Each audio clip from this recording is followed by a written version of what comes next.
Le président américain Joe Biden a exhorté le président russe Vladimir Poutine à ne pas utiliser d'armes nucléaires ou chimiques tactiques à la suite des revers en Ukraine, dans une interview de CBS News diffusée dimanche. L'armée ukrainienne a repoussé les forces russes dans une déroute éclair dans le nord-est du pays cette semaine, mettant Poutine sous la pression des nationalistes chez lui pour reprendre l'initiative. Poutine a averti que Moscou réagirait avec plus de force si ses troupes étaient soumises à une pression supplémentaire, faisant craindre qu'il puisse à un moment donné utiliser des moyens non conventionnels comme de petites armes nucléaires ou chimiques. Interrogé par un journaliste de 60 minutes sur ce qu'il dirait à Poutine s'il envisageait d'utiliser de telles armes, M. Biden a répondu « Ne le faites pas.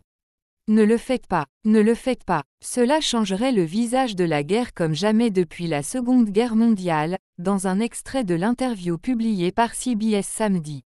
M. Biden a déclaré que la réponse des États-Unis serait « conséquente », mais a refusé de donner des détails.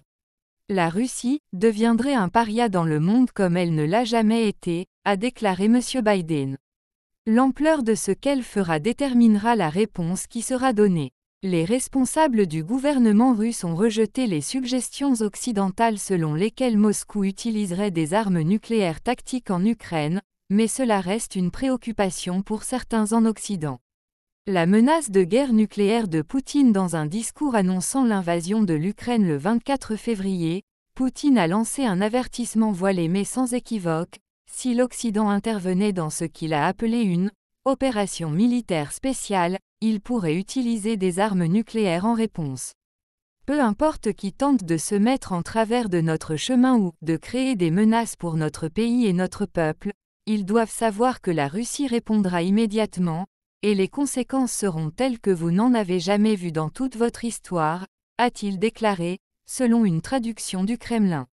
D'autres choix pour Poutine pourraient consister à mobiliser les réserves russes, qui comptent environ 2 millions d'hommes, et à faire pression sur l'Europe pour qu'elle contraigne l'Ukraine à une trêve avec la Russie, en gelant la région cet hiver en interdisant toute exportation d'énergie.